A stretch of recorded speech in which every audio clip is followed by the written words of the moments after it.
my life. And I'd just like to mention the fact that Nader Talebzadeh died while under sanctions by the United States government, which meant, in some sense, I was under sanctions by the United States government. And I'd just like to propose to you a moment here as we think of Nader. Nader was a man who could span two completely different cultures. He could span the United States of America, he could expand the Iranian, he could, one foot in the Islamic Republic, one foot in the United States of America, where he studied film at NYU, left NYU in '79 to be part of the revolution, and took with him a knowledge of the English language and knowledge of our culture and brought it to the Iranians, who always had an understanding that even if your government hates us, that doesn't mean you hate us. That was this type of, the sense I had of communication, of logos, that I got when I went to Iran. So in 2013, the first year I went there, I'm walking down the street with about 3 million Iranians because we're celebrating whatever anniversary it was of the Islamic Revolution. And as today, I'm walking down that street wearing a tie. I'm the only person in Tehran who's wearing a tie because nobody wears ties in Iran. I thought of starting a haberdashery business, and I thought I could clean up by selling ties too, but I never did it. Okay, and I'm surrounded by women, and they're all wearing their chadors, and they're all just chanting away, you know. And I don't speak Farsi. I know this comes as a shock to you, but I don't speak it at all. But I know what they were saying. They were saying, Marg, Barg, America. I know now, but I didn't know then. And I turned to my translator and I said, what are they saying?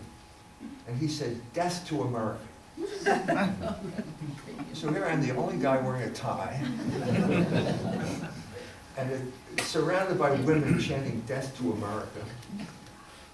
And at this point, some guy comes up to me and says to me, are you an American? And at that point,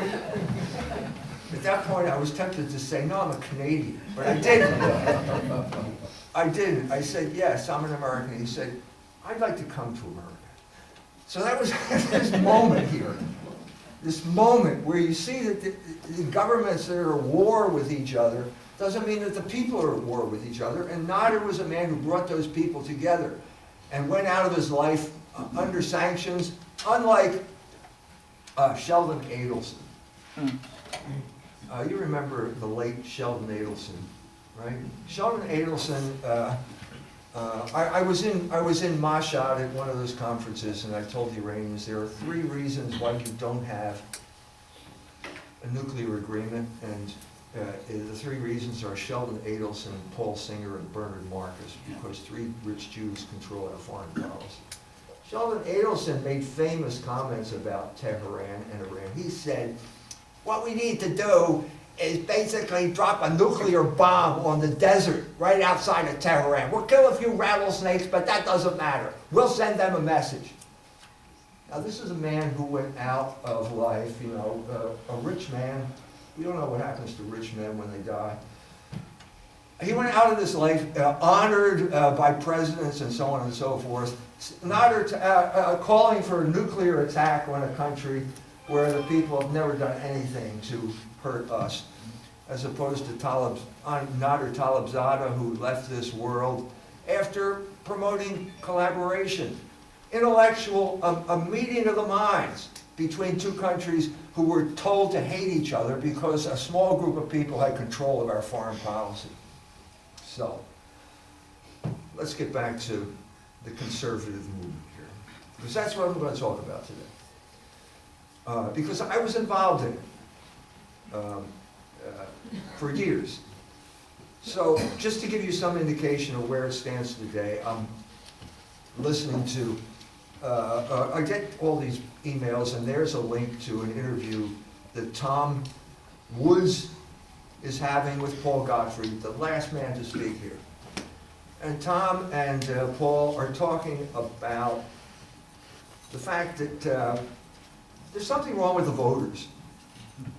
That's the gist of an article Paul Godfrey wrote. Okay, something wrong with votes. This reminded me of Pete Buttigieg, the illustrious former mayor of South Bend. He was the greatest candidate in the history of Indiana, but everybody hated him outside of South Bend, Indiana, where the fix was in, and he couldn't get elected dog catcher in the rest of Indiana. So there must have been something wrong with the voters. It's obviously we need a new class of voters.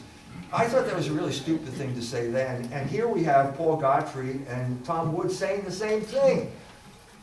Well, wait a minute. And on top of that, they're saying the same thing at a time when there's something really significant happening in our country. And I'm talking about Ron DeSantis and Walt Disney. This is really significant. And I just listened to an interview with Tucker Carlson interviewing Ron DeSantis. And Ron DeSantis sounds a lot like, I hate to say it, but E. Michael Jones. Because he is saying now about Florida what I said 5 years ago about Indiana.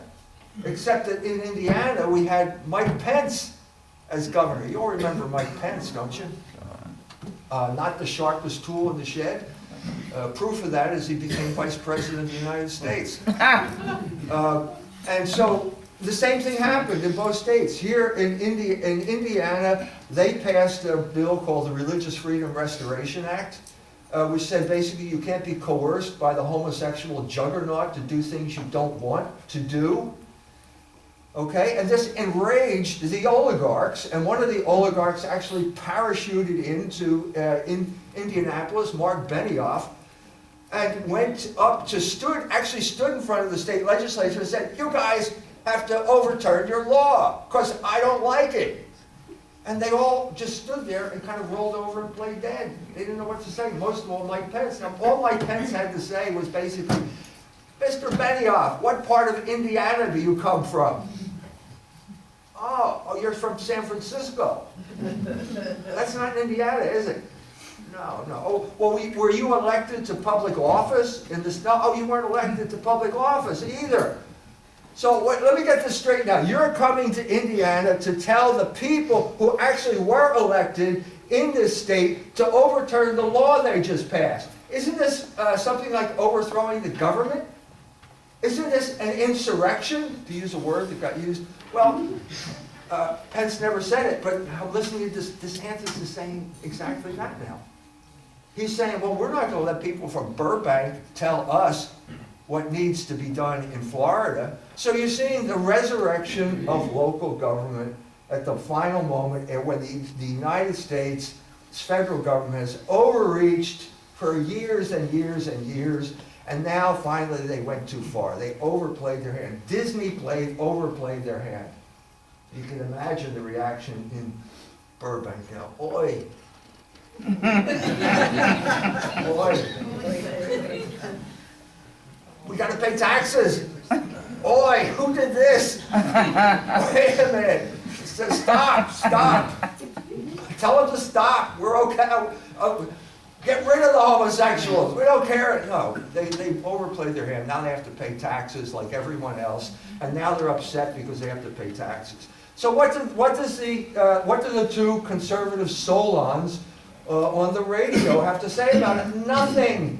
Absolutely nothing. They completely missed the boat here, because this is the resurrection of representative government. And we're seeing it in the states as we speak. Now, whether it goes on to become something significant, whether the state of Michigan ever gets liberated from the tyranny of the Jewish lesbian who wants to persecute you and send you to jail with the collaboration of the FBI, I don't know, because I don't have a crystal ball.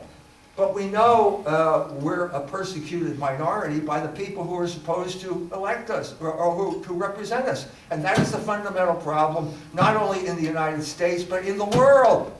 In the world. And so another significant event that happened was basically Mr. Orban won the election in Hungary by saying the magic word. George Soros. He said the magic word. Yep. And as a result, all of that money went down the drain and he got elected, simply because he had the courage to say the magic word. Now, I don't know whether you remember this. But Newt Gingrich was on Fox News. Now, you remember Newt Gingrich. He's Mr. Conservative. I mean, he is the dude who really brought it home to everyone. And he's standing there and he's talking to the lady, I forget her name. And he says, you know, the problem here is we have all of these George Soros-funded prosecutors. And at this point, there's a pause, and the lady says, I'm sorry, but we're not allowed to say that word. You should have seen the look on Newt Gingrich's face. Like, this chick is telling me what I'm allowed to say? Well, that's true.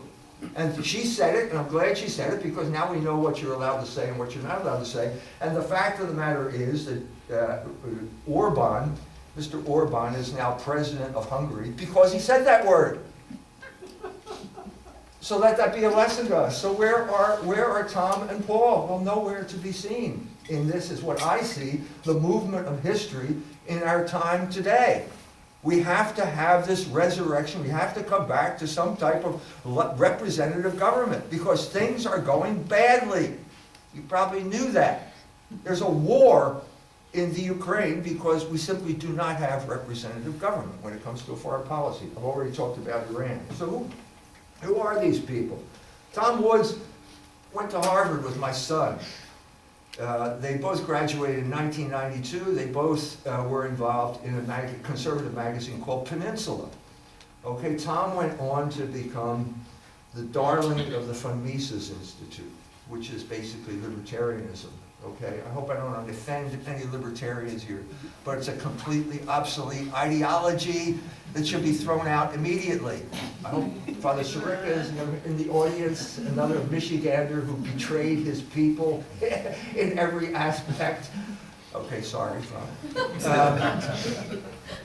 What is libertarianism? It's basically the economic theory that says the rich and powerful should determine what you do, okay? And you don't have anything to say about the rich and powerful because you've been morally disarmed and politically disabled. So let the rich and powerful do whatever they want, and they will give you what you want. You all want marijuana, right? You all smoke dope. You all want pornography. Everybody wants this, and so you will be happy. You won't own it. Oh, Klaus Schwab said that. And they will rule Michigan, and they will rule you with an iron rod. And if you complain, they will demonize you as a bad person. So that's what Tom Woods is doing. He won an award from the Mises Institute for writing a crappy book. $50,000 for writing a book, which we reviewed in Culture Wars magazine. Rupert Ederer, Jim Lakutis is here, one of the old guard of the Catholic faith here. A contemporary of Jim, a little bit older than him. Rupert was a valiant promoter of Heinrich Pesch, the father of German economics. I've written a big book. It's too heavy to lift, so I can't bring it up, but it's about 1,200 pages, which is my called Barren Metal, A History of Capitalism as the Conflict Between Labor and Usury. That is all Heinrich Pesch. I have Rupert Ederer to thank for introducing me to that, and basically Rupert Ederer wrote the book, Tearing Tom Woods' book apart, and it's on the Culture Wars website, culturewars.com, if you want to read it. I'm sure Tom wouldn't be happy, but tough luck. So Tom called me at this point, and he's crying on the phone, and he says, I went to Harvard with your son. Why did you do this to me? I said, Tom, Rupert Ederer has been talking this way since I was in diapers. And I've been talking this way since you were in diapers. So take it like a man and write a letter to the editor pointing out where he is wrong. Well, needless to say, I never got that letter to the editor. So that's Tom Woods. Now, Paul Gottfried's story is a little bit more complicated. Okay, Paul is much older. He's older than I am, if you can imagine that.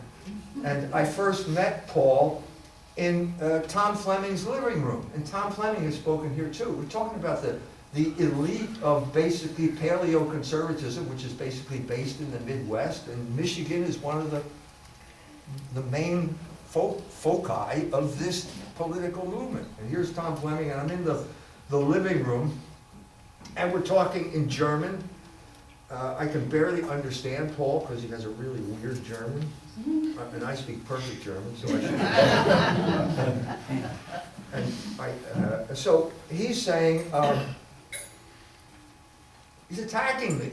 I mean, I hardly know him, but he's not just me, but he's attacking all you conservatives. You're all a bunch of pussies. I don't know what the German word for pussy is. Bettmesser. Sitzpink, I do know what the word is. It's Sitzpinkler. It means someone who pees sitting down.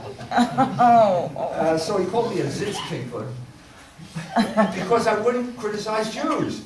I thought, well, this is interesting. Paul's a Jew.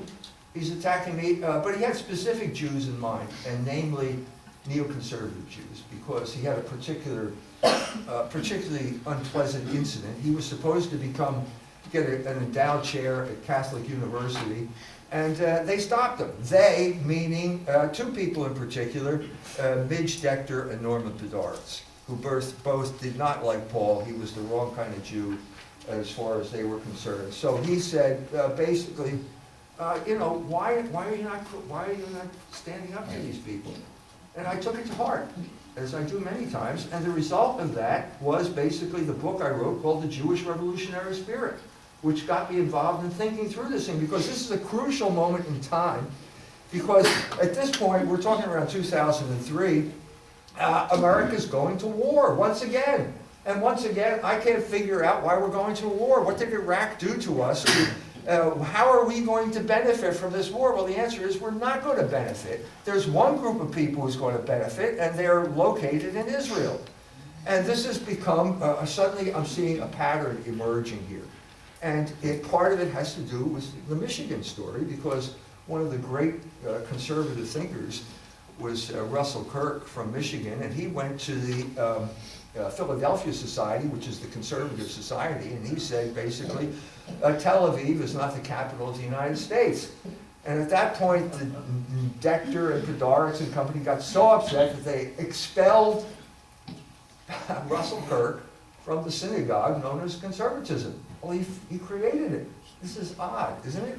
But that's tough luck, Michigan. We're in power here. The people who are running us are not in Michigan. They're in New York City.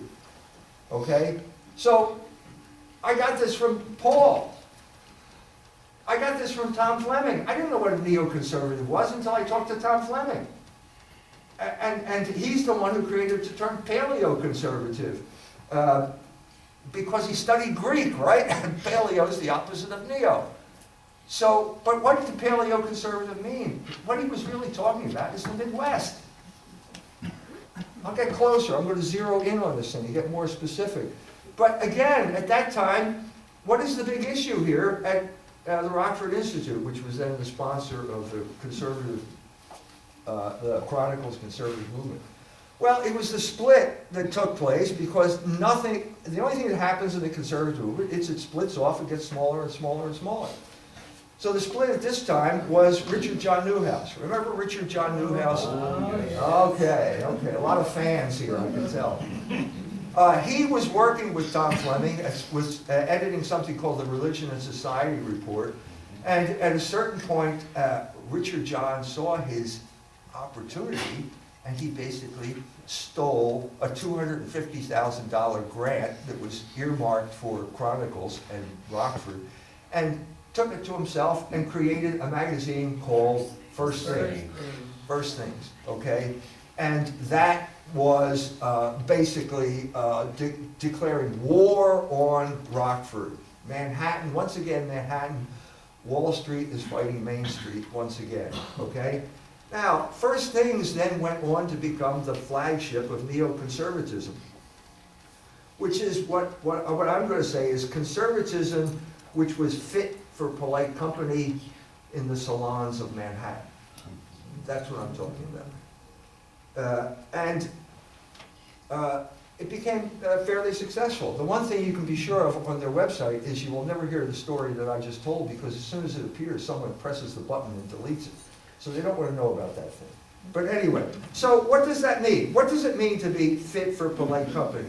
Or as we say in German, stubenfähig. Ich bin nicht stubenfähig. bin ein Sitzpinkler. No, what do we mean by that? Well, let's take some articles. Now, you're not allowed, we know you're not allowed to criticize Jews, you're not allowed to mention Jews, but unless you're Rabbi Meir Soloveichik, who wrote an article first. He's the protege of Rabbi George, who was another mover and shaker in the conservative movement. And he wrote an article in First Things explaining how hatred was a Jewish virtue and how that's a good thing. Now, how many times have you heard about hate speech? I mean, every time the internet, 2019, you couldn't log on to the internet without somebody haranguing you about hate speech. But this is good hate speech, okay? Another example of what I'm talking about was an article by Archbishop Charles Chaput, who was then ordinary of the Archdiocese of Philadelphia. In that article, Chaput talked about the demise of the American Republic and said that the blame could be pinned on those who banned school prayer from public schools. Now, who did that? Who did that, Your Excellency? I came from Philadelphia. I grew up in Philadelphia. I know a lot more about Philadelphia than he does because he comes from Kansas. Well, he said it was secularizing activists. Oh, secular. Can we look this up in the phone book? Is it under S or under A? What are secularizing activists? Well, it turns out, not only did I grow up in Philadelphia, I happened to be there when the Supreme Court passed down Shemp versus School Board of Abington. Abington's a suburb of Philadelphia, and Shemp was the man who did the suit. The suit was based on his complaint. But who did it? Who was the lawyer? Who was this secularizing activist? Well, it turns out his name is Leo Pfeffer. And Leo Pfeffer was a lawyer for the American Jewish Committee. And suddenly these secularizing activists are coming into focus here. It's a certain group of people, and we're not allowed to say who they are. And because we're not allowed to say who they are, they can do whatever they want, and they will never be held accountable for what they do, which is the situation we're in. And thanks to Archbishop Chaput, we'll never know. And thanks to First Things, we'll never know either. And so the result is, I mean, first of all, Leo Pfeffer is not a shrinking violet. He wrote a memoir in the Catholic magazine Commonweal, the liberal Catholic magazine Commonweal, telling us how much he hated Catholics. Okay? He used to drive through New York City. He's from New York. And every time he went past a Catholic school, he'd fly into a fit of rage because they were wearing school uniforms. Well, if all we're talking about is secularizing activists, we'll never find that out, will we? Because you can't look it up in the phone book, and you can't look it up anywhere. And so it's misdirection. And so what do? We put on labels like liberal and conservative as a way of disguising what's really happening. Are you starting to understand now why we are continually losing this battle? Okay? Now, it wasn't always this way. There was a time when the conservative movement could say the word Jew.